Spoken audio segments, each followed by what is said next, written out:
Hello, good evening. आज है पहला दिन।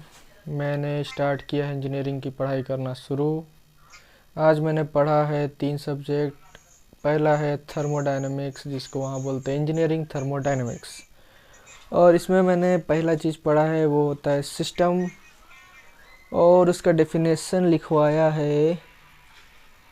मैं अपनी तरह समझाता हूँ। सिस्टम होता है एक ऐसा जगह जिस पे हम लोग रिसर्च करते हैं। तो मान लिया, मैं पहले सब्जेक्ट का नाम लिख देता हूँ। ये होता है इंजीनियरिंग थर्मोडायनेमिक्स डायनेमिक्स। अब इसमें मैंने पढ़ा था सिस्टम। सिस्टम फाड़ देगा। अब इसमें मैंने पढ़ा था कि कोई भी स्पेस में जगह है, स्पेस बोले तो कहीं पे भी, पूरा दुनिया ही स्पेस है, पृथ्वी भी स्पेस में है। अब यहाँ पे मान लो कि इस जगह के बारे में हम लोग को रिसर्च करना है, जानकारी इकट्ठा करना है, या एक्सपेरिमेंट करना है, एनालिसिस करना है, जो भी कुछ करना है। तो इस जगह को हम बाउंड्री से पूरा घेर के बंद कर देंगे, पूरी तरह बंद। तो ये बाहर से जिसको घेरे हैं बाउंड्री बोल रहे हैं, उसको बोलते भी बाउंड्री ही है, तो लिख भी देते हैं बाउंड्री। लेकिन इसके अंदर में भी जितना भी मैटर है, जो भी चीज़ है, उसे हम लोग कहेंगे सिस्टम। और इस सिस्टम और बाउंड्री के बाहर जो कुछ है सब कहलाएगा सराउंडिंग।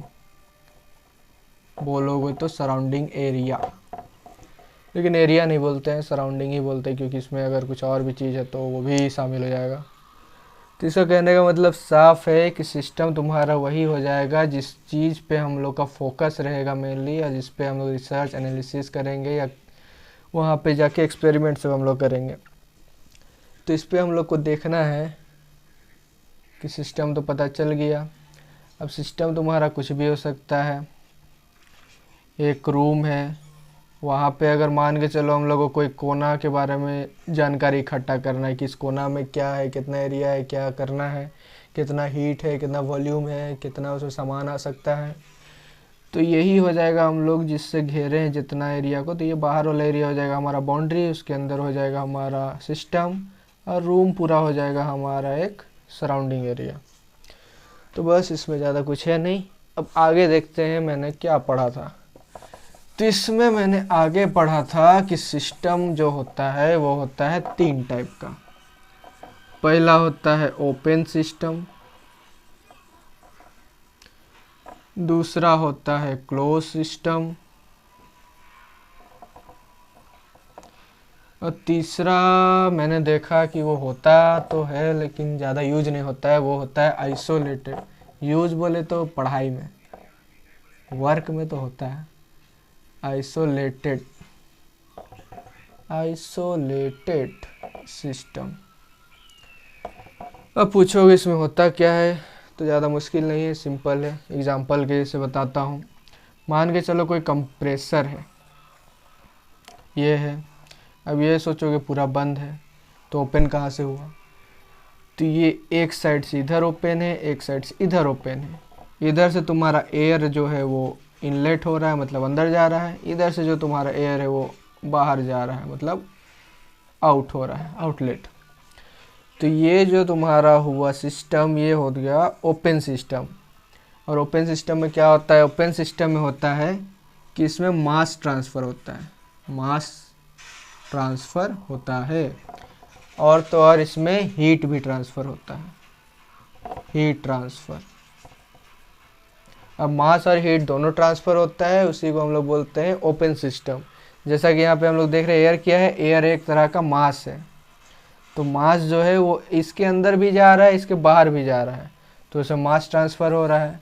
अगर मान के चलो हम लोग बाहर से यहाँ पे इसको हीट दे रहे हैं, हीट दे रहे हैं, तो हीट जो है, हीट के कारण ये जो एयर है वो गर्म भी होगा।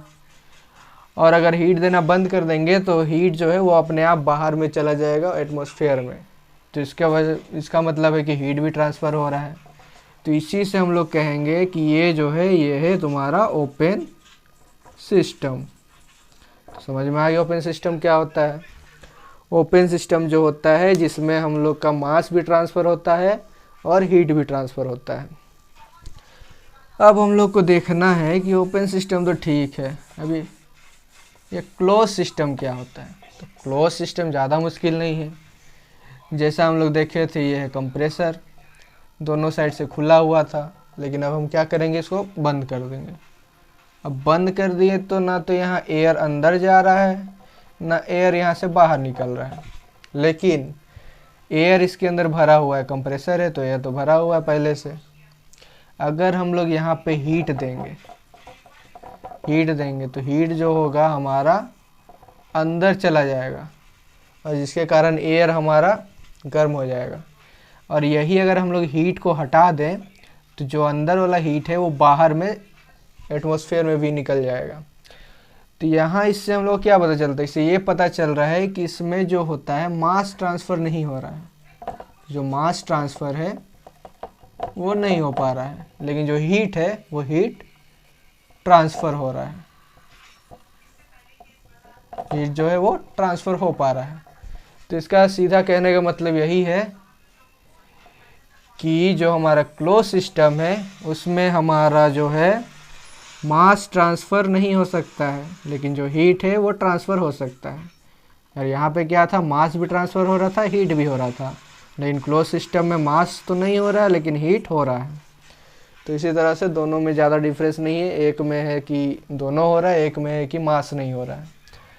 अब इतना ये समझ में आ गया। अब लास्ट बचता है आइसोलेटेड। आइसोलेटेड का सुना भी होगा, लॉकडाउन में ज़्यादा यूज किया था कि किसी को कोरोना पॉजिटिव हो गया तो उसको रूम में बंद कर दिया। ये भी वो सही है, ना वो अंदर रह सकता है ना बाहर जा सकता है। तो आइसोलेटेड का भी वही मतलब है। अब ये है तुम्हारा कोई चीज़ सिस्टम। अब इसको हम लोग एल्यूमिनियम फॉयल से पैक कर दिए। अब ये तो पूरी तरह से क्लोज है, तो इसका मतलब ना यहाँ पे एयर बाहर जा सकता है ना अंदर आ सकता है, तो मास तो ट्रांसफ़र होगा नहीं।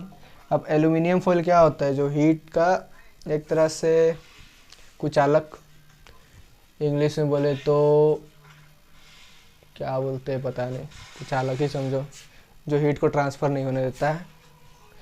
तो हीट जो है तुम्हारा, हीट अगर हम लोग यहाँ पे देंगे तो एल्यूमिनियम फॉयल जो है वो हीट को अंदर जाने नहीं देगा, ना ही हीट को यहाँ से बाहर जाने देगा। तो इसका मतलब क्या हुआ, ना मास इसमें ट्रांसफ़र हो रहा है ना हीट ट्रांसफ़र हो रहा है। इसीलिए हम लोग कहते हैं आइसोलेटेड सिस्टम। जैसे कोरोना टाइम में बंदे को बंद कर देता था जिसको कोरोना हो जाता था, ना अंदर जा सकता है ना बाहर जा सकता है, एक जगह पैक हो गया तो बस वहीं पे रहेगा ज़िंदगी भर सड़ो। तो बस यही है सिंपल। तो इसको हम लिख भी देते हैं नीचे। तुम्हारा जो ओपन सिस्टम है उसमें तुम्हारा मास ट्रांसफ़र होगा, मास ट्रांसफ़र, हीट भी ट्रांसफ़र होगा, हीट ट्रांसफ़र। और जो तुम्हारा क्लोज सिस्टम है इसमें तुम्हारा मास ट्रांसफ़र नहीं होगा लेकिन हीट ट्रांसफ़र होगा, हीट ट्रांसफ़र होगा। और फिर लास्ट आ जाता है आइसोलेटेड सिस्टम। इसमें तुम्हारा ना मास ट्रांसफ़र होगा ना हीट ट्रांसफ़र होगा। और इसी के साथ ये तीनों टाइप हम लोग का ख़त्म हो जाता है। अब हो सके पूछेगा कि इसको अगर हम लोग को बना के दिखाना है तो बना के कैसे दिखाएंगे। तो अगर इसमें बोले कि तुम बना के दिखाओ सिस्टम, ओपन सिस्टम बना के दिखाओ, लिख के तो दिखा दिया, बना के दिखाओ, तो क्या करेंगे हम लोग, पहले बनाएंगे एक सिस्टम, लिख देंगे सिस्टम, ये है हमारा सिस्टम। इसके बाहर जो है वो हो जाएगा सराउंडिंग, क्या हो जाएगा, सराउंडिंग। फिर जो ये बाउंड्री है, बाउंड्री तो पता है, याद ही रहेगा हमेशा, लिख दो बाउंड्री। अब लास्ट क्या आएगा, लास्ट आएगा हमारा मास ट्रांसफ़र, क्योंकि ओपन सिस्टम है ये। ओपन सिस्टम में क्या होता है, मास ट्रांसफ़र होता है, मास ट्रांसफ़र। और क्या होता है इसमें, हीट भी ट्रांसफ़र होता है, क्या होता है, हीट ट्रांसफ़र। तो इसी के साथ इसमें हीट भी ट्रांसफ़र हो गया।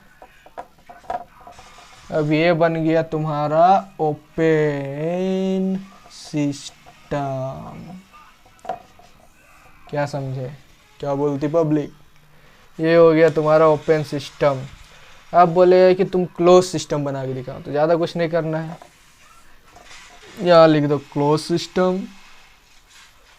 और क्या बोला था मैंने, क्लोज सिस्टम में क्या नहीं होता है, मास ट्रांसफ़र नहीं होता है, तो बस मास ट्रांसफ़र हटा दो और ये बन गया तुम्हारा क्लोज सिस्टम। अब ये मैंने ये बाहर दिखा है, इसका मतलब ये मत सोचना है कि सिर्फ हीट बाहर जाता है। हीट ट्रांसफ़र, ट्रांसफ़र मतलब क्या होता है, जाता भी है और आता भी है, अंदर भी जाता है बाहर भी आता है।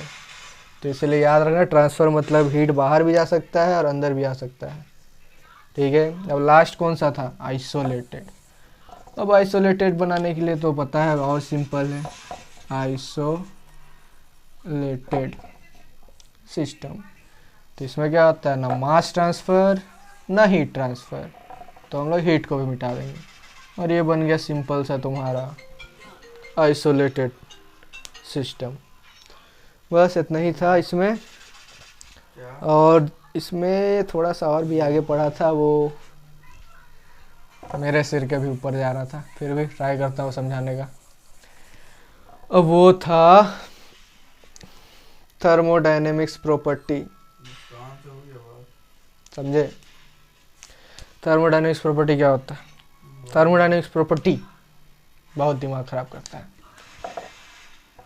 वही होता है प्रेशर, टेम्परेचर, डेंसिटी, ये सब हो गया प्रॉपर्टी। बोलता है ना, एक आदमी है, उसके पास कितना प्रॉपर्टी है, गाड़ी है, घर है, और क्या है, कंपनी है। तो इसी से हम लोग क्या बोलते हैं कि आदमी के पास क्या क्या प्रॉपर्टी है, ये प्रॉपर्टी है, उसी से उसका औकात तय होता है। तो ऐसे ही इसमें भी है कि किसी सिस्टम पे पास कौन कौन सा प्रॉपर्टी और कितना प्रॉपर्टी है, उसी से उसका फिजिकल स्टेट जो होता है वो डिसाइड होता है। तो बस इतना ही समझो कि प्रॉपर्टी क्या बोलते हैं, थर्मोडायनेमिक्स का प्रॉपर्टी वो होता है, वैसा प्रॉपर्टी होता है जिससे कि हम लोग का सिस्टम के बारे में पता चलता है कि वो कौन सा फिजिकल स्टेट में है। मान के चलो एक है जार में पानी, अब पानी है तो पानी में मान के चलो टेम्परेचर कितना है इसका, वॉल्यूम कितना है इसका, डेंसिटी कितना है इसका, ये सब अगर हम लोग को पता रहेगा तो वो कहलाएगा डेफिनिट प्रॉपर्टीज, कि ये कौन सा स्टेट में है अभी, वाटर स्टेट में। अगर हम लोग यहाँ पे टेम्परेचर हल्का से इसका डिक्रीज कर दे, -2 डिग्री कर दे, तो ये क्या हो जाएगा, सॉलिड स्टेट में आ जाएगा और ये बर्फ में हो जाएगा, इसका वॉल्यूम भी डेंसिटी भी चेंज हो जाएगा इसका। तो ये होता है प्रॉपर्टीज़ का खेल, इसीलिए प्रॉपर्टीज़ को समझना बहुत ज़रूरी है। उम्मीद है प्रॉपर्टी समझ गए होगे, नहीं समझे होगे तो फिर से देखा जाएगा। चलो थर्मोडायनेमिक्स में इतना ही हम पढ़े थे, तो इतना ही बताते हैं, आगे देखते हैं।